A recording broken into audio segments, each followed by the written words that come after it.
Dead in the Land of Grills, welcome back, folks. We're at the Masterbuilt 1050 Gravity Series Charcoal Grill, folks. I love this thing.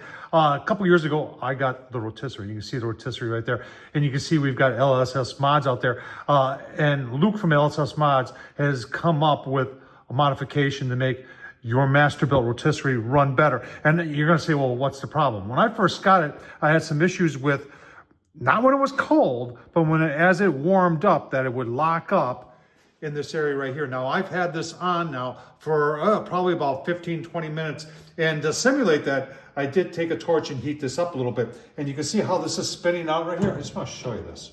This is exactly what happens, is that this piece right here, you see this right here?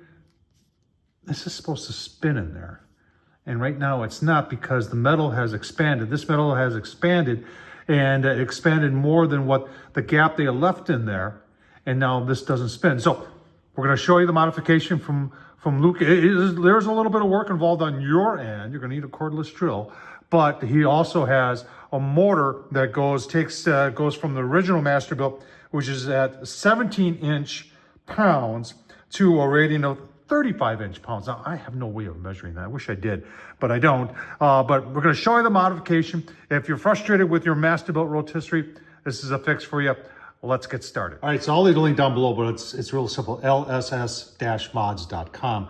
And you can see all the stuff that he's got for the 1050. Now, I have these middle and upper stainless steel cooking grates, and that increases the size and the amount you can put in here, several hundred square inches. It's a really cool thing to have. I also have this super sear manifold. If you get that, you got to get the cover. But everything here is 304 stainless steel. It's just gosh darn good stuff. Now here's the high torque rotisserie kit. Like I said, if you've already committed to this and you're frustrated with it, 40 bucks will get you a motor twice the size, and 2 washers, and this emery cloth to buff down that piece that we showed you that was sticking.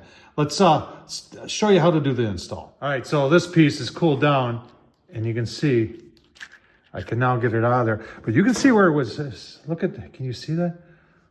All that in there, that's what it was hitting on.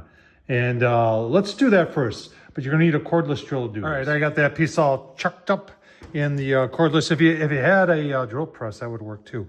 That would work better, but we're just gonna take, just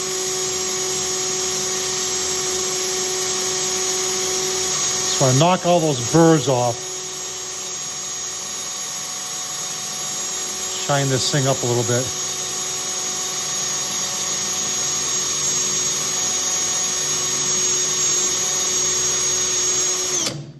See how that's going? Looking better. We'll keep going a little bit more though. You don't have to watch though. I'll do it and then give you a look, see when I'm done. All right, that's pretty good. And then freely spins in there. And I think that'll be good enough. Now let's mount the motor. All right, I just noticed this, but I'm gonna tell you what I like about the LSS mods. Number one, it's one cord.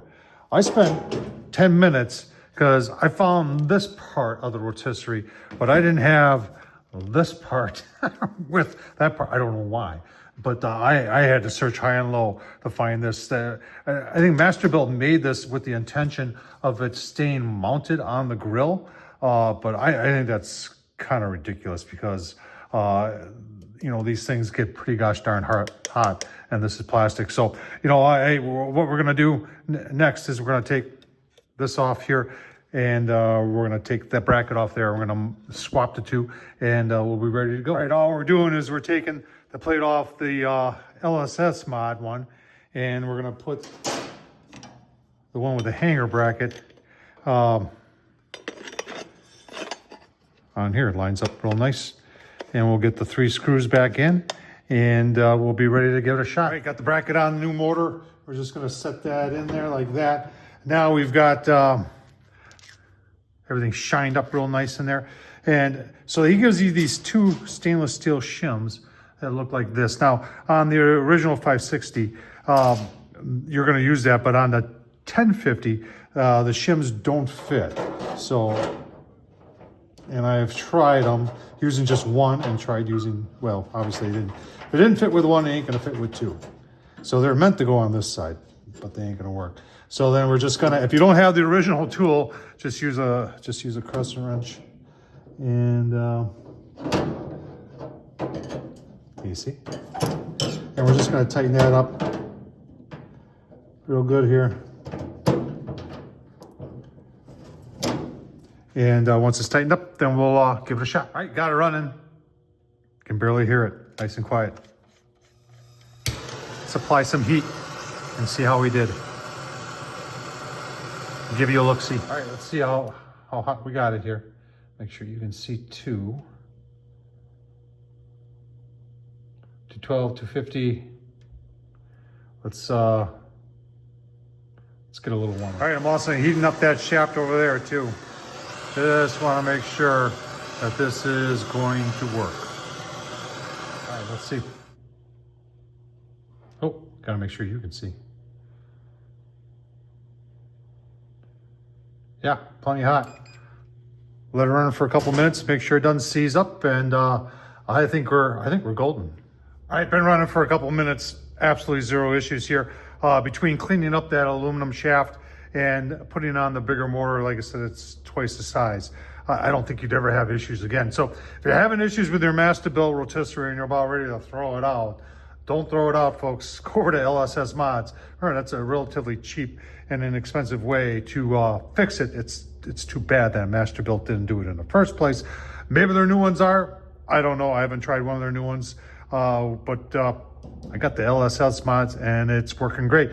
Check out LSS Mods, lssmod.com. My buddy Luke. Thanks for watching, folks. Take care.